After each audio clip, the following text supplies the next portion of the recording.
तो दोस्तों आज हो गया 9 नवंबर 2021। बिहार समेत देश दुनिया की बड़ी अवतार समाचार लेके हैं सिर्फ आपके लिए। फाफर खबर शुरू करते हैं। उससे पहले चैनल को अब तक सब्सक्राइब ना किया हो तो फाफर चैनल को सब्सक्राइब कर दें, लाइक कर दें, शेयर कर दें ताकि इसी तरह की खबर आप हर रोज देख सके। चलिए शुरू करते हैं आज की पहली बड़ी खबर। भीम आर्मी प्रमुख चंद्रशेखर उर्फ रावण ने सोमवार को बड़ा ऐलान किया है। आजाद पार्टी के नाम से पहली बार चुनाव के मैदान में उतरने जा रहे चंद्रशेखर ने ऐलान किया कि वो सीएम योगी आदित्यनाथ के खिलाफ खुद मैदान में उतरेंगे।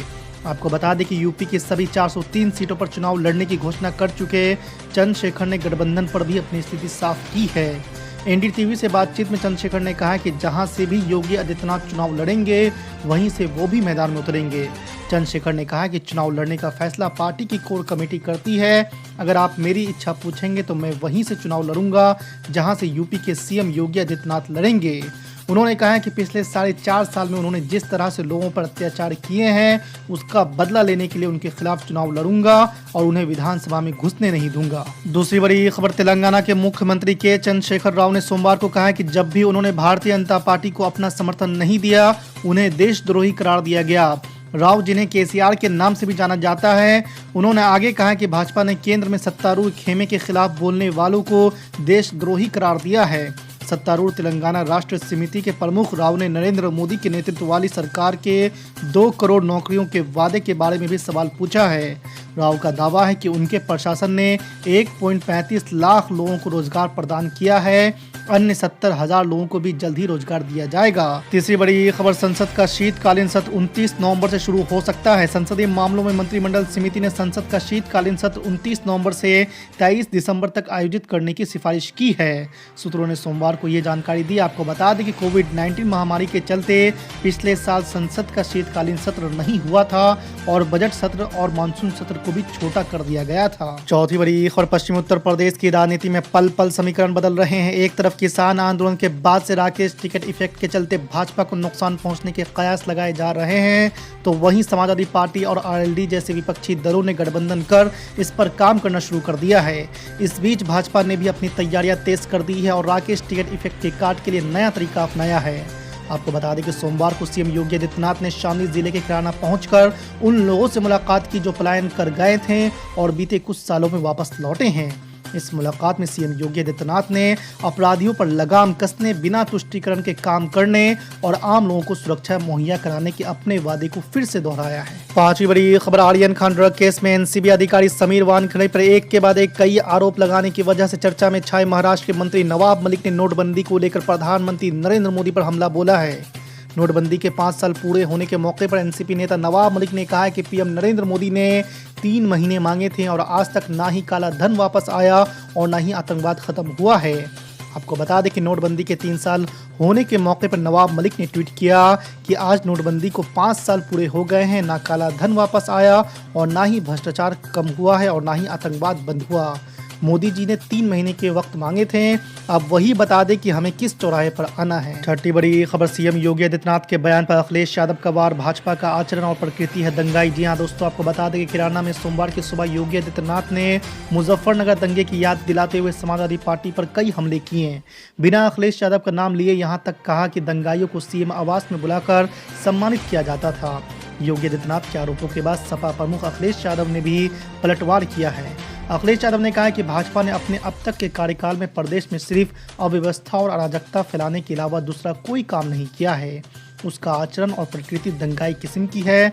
नफरत का ताना बाना फैलाने के साथ समाज को बांटने और विभाजनकारी प्रवृत्तियों को बढ़ाने में ही भाजपा लगी रहती है। सातवीं बड़ी खबर, एआईएमआईएम के प्रमुख असदुद्दीन ओवैसी ने चीन का मसला उठाते हुए केंद्र सरकार पर सवाल दागे हैं। उन्होंने कुछ ट्वीट किए हैं जिनमें प्रधानमंत्री नरेंद्र मोदी के नेतृत्व वाली केंद्र सरकार पर तीखा कटाक्ष किया है।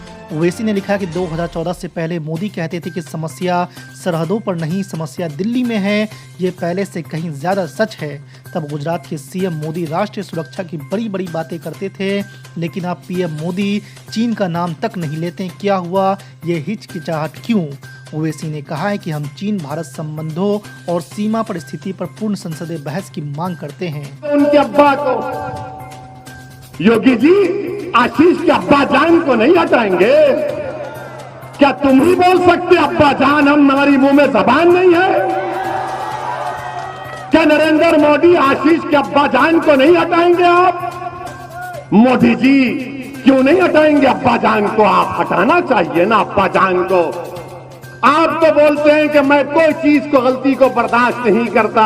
बाबा, क्या आशीष के अब्बा को आप बचाएंगे या जेल को भिजाएंगे? बाबा को बताना पड़ेगा ना उत्तर प्रदेश की जनता को। बाबा तो हर बात पे अब्बा जान बोलते हैं।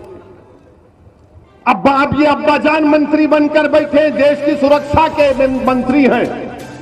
उनका बेटा गाड़ी से किसानों को मार दिया। अब ये समझ में आया आपको नहीं आया? मुझे बताइए कि अब्बा जान का नाम अजय मिश्रा है, बेटे का नाम आशीष है, अतीक नहीं है। अगर बेटे का नाम अतीक होता या आरिफ अनवर हाशमी होता तो अब तक जेल में चले जाते। कितने घर तोड़ दिए जाते, कितने घर तोड़ दिए जाते अब तक। मगर ये बता रहा हूं, ये फर्क है। अब जब हम इसको बयान करते हैं तो मुझे मालूम कि आज शाम में 6 बजे से रात के 12 बजे तक असदुद्दीन ओवैसी के नाम पर सब लोग शादी करेंगे। अपनी अपनी नाम पे बांट दिया जाता है, कभी मुसलमान के नाम पे बांट दिया जाता है। आपको हम लोग क्या कहावत है, उदिम कह लकड़ सुंघा से सावधान रहा भैया। जैसे ही चुनाव आता है 4 साल 11 महीने आप इंसान रहते हैं, जैसे चुनाव आता है 1 महीने में ये भारतीय जनता पार्टी के लोग लकड़ सुंघा बन के आपको धर्म की लकड़ी सुंघा देते हैं, आप उसी में बह जाते हैं। ये बंद करो, इससे आपका फायदा नहीं है। आपने चुना है दिल्ली में केजरीवाल जी की सरकार, जाकर देखिए, वहां पर हिंदुस्तान की पहली सरकार है अरविंद केजरीवाल की सरकार, जिसने कहा हम अपने सरकारी स्कूलों में बाबा साहब डॉक्टर भीमराव अंबेडकर का संविधान पढ़ाएंगे। ये फैसला हमने दिल्ली के अंदर किया। दिल्ली में केजरीवाल जी की सरकार ने शिक्षा पे 25% बजट खर्च करने का काम किया। जब मुख्यमंत्री बने थे केजरीवाल, मनीष सिसोदिया जब जाते थे स्कूलों का मुआयना करने के लिए तो वहां पर टाट पट्टी पर बैठ के बच्चे पढ़ते थे। बच्चियों के लिए टॉयलेट का इंतजाम नहीं होता था, छतें टूटी हुई होती थी। आज उन्हीं सरकारी स्कूलों में आपके बच्चों की पढ़ाई के लिए एयर कंडीशन कमरे बने हैं, स्विमिंग पूल का निर्माण हुआ है, एथलीट के ग्राउंड बने हैं, हॉकी के ग्राउंड बने हैं। पूरी दुनिया में सबसे बेहतरीन सरकारी स्कूल हमने बनाकर दिखाया। दिल्ली के सरकारी स्कूलों के टीचर्स को हमने विदेशों में ट्रेनिंग के लिए भेजा और पिछले 5 साल से आपको जानकर गर्व होगा, सरकारी स्कूलों का इंटर का रिजल्ट प्राइवेट स्कूलों से बेहतर आ रहा है।